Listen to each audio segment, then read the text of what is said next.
Ratchet & Clank is a 2016 animated movie based on the early 2000s PlayStation 2 video game Ratchet & Clank, which in turn has inspired a new game, which is a remake of the original game but based on the events of the movie, which of course is based on the original game. My head!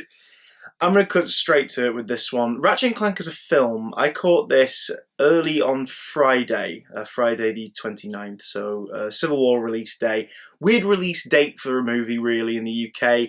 But also, this was a film that had zero marketing, pretty much. The only marketing that Sony seems to have put in place for the Ratchet & Clank movie is the existence of the game. But that's not enough. You need to tell people there's a film. In my screening was myself, a mother and her kid, and two teenagers, one of whom, props to her, she wore Lombax ears for the entire movie. But that was it. And that was early on a Friday on a bank holiday weekend. Not many people in the cinema. To add to that, I'll give you a bit of backstory for me and Ratchet & Clank. I did not play the original games, but my younger brother Toby, who you've seen in my last two Spoiler Talk videos, he played the living crap out of the Ratchet & Clank games when he was growing up.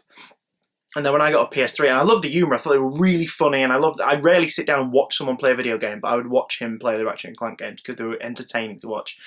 Then when I got my PS3, my first PS3, yes, first. I had to get a second eventually because the hard drive on the original one got knackered to the point where I could only watch DVDs on it. And it's in my office right now, attached to the PC monitor. For Blu-rays only. Getting off track.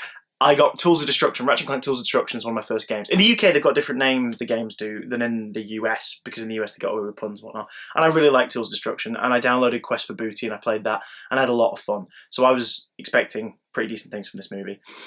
Long and the short of it is, it's the plot of the original game, which is also the plot of the new game, and it's fine.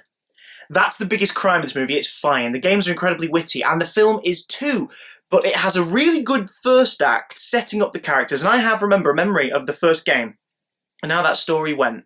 This story is not the same, but it hits some similar beats. So the first act is a really nice retelling of how these two characters, Ratchet Lombax, who works at a junkyard in a desert planet, and Clank, who is a defect, they keep calling him in this movie, of the evil villain, Chairman Drex. I don't know if he's chairman in this though, but Drex, a robot army. He's an accidental good one who's not big lumbering guy. He's like, target acquired, which is nice to hear that. He's a little like, oh my, little sidekicky kind of dude. He meets Ratchet. The story of that is in the first act, them getting together and going off to meet Captain Quark and his group of heroes. I don't remember there being more than one in the original game. I remember it just being Captain Quark. But Captain Quark! And that part of the story is great, and them joining the group of heroes and how it happens is great. The action up to that point is great. Second act is really predictable. The second act is the usual sort of story you get of like, the heroes join the bigger heroes, but the bigger heroes are kind of mad about it, so there's that interplay that we've seen 1,000 times before. And also Chairman Drex, I'm calling him Chairman Drex, I can't remember if he's chairman in this movie, the villain has a deplanetizer. He's blowing up planets and taking chunks of them. Which in the movie I think is for a different reason than in the original game, but all I know is the ultimate payoff in this was like, really? Oh.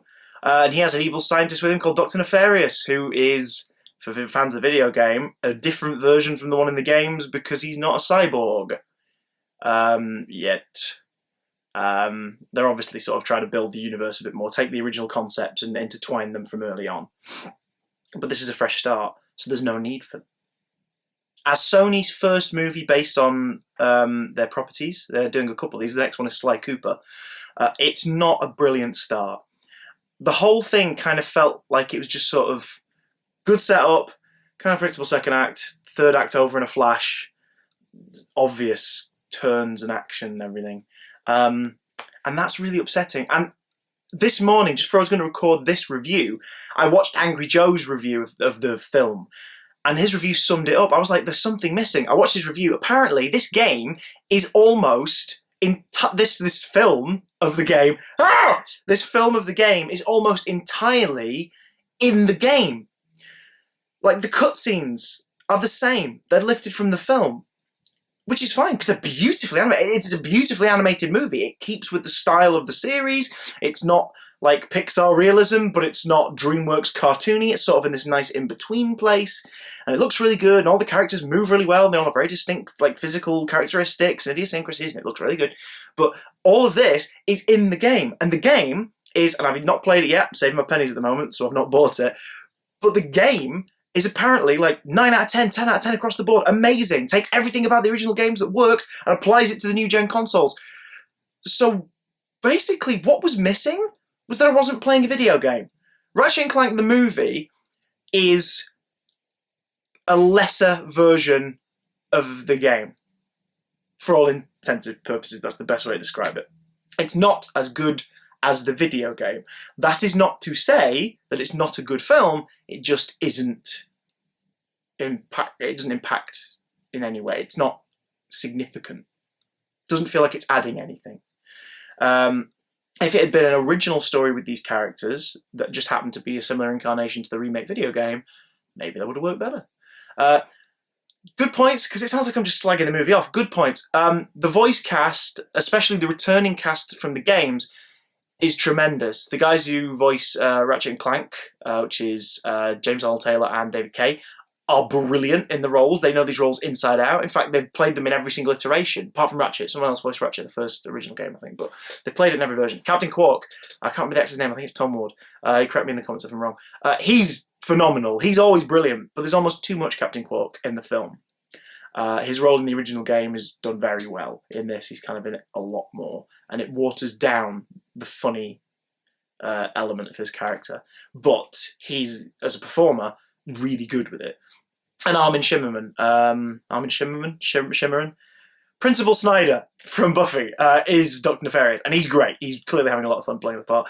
The celebrity voice cast are okay, but they're not really given that much to work with. Sylvester Stallone plays a very atypical Sylvester Stallone-esque character. Rosario Dawson isn't really given too much to chew over. Paul Giamatti as Chairman Drek. I missed Kevin Michael Richardson.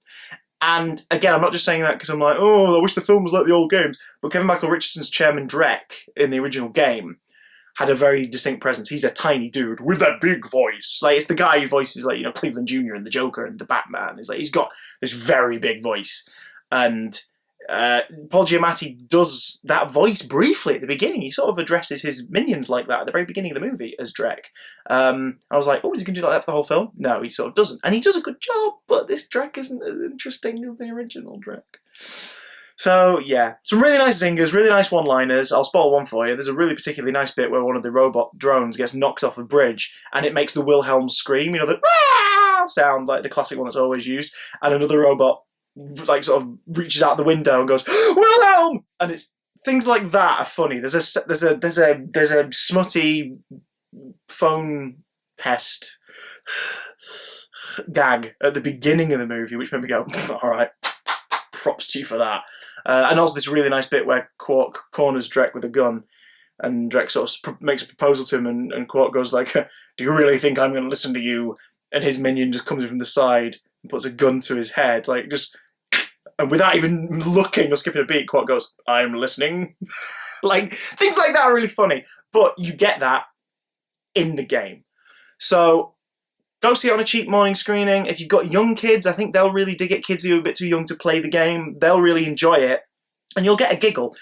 But it doesn't really make waves, and kind of feels like a wet fart, ultimately. But it's competently made, great voice acting. Ratchet & Clank, 2 stars. I feel sad that I can't give any higher, but I feel like I need to play the video game. Maybe that's what the missing stars are. Maybe the other 3 stars and then some are what the video game experience will be like. Who knows? Thanks for watching this review of Ratchet & Clank. Sorry it was quick and unedited and everything, but I was trying to get it out. It was a busy weekend, obviously dealing with Civil War-based stuff. If you haven't seen my Civil War review, click this box I'm in right now to watch that. Or if you click the previous video, the last video thing down there, you will see, well, technically be down there for you, I think. I mirrored lens. You'll see my spoiler talk with Toby about it. And yeah, peace out. Have a lovely May bank holiday weekend. I love you.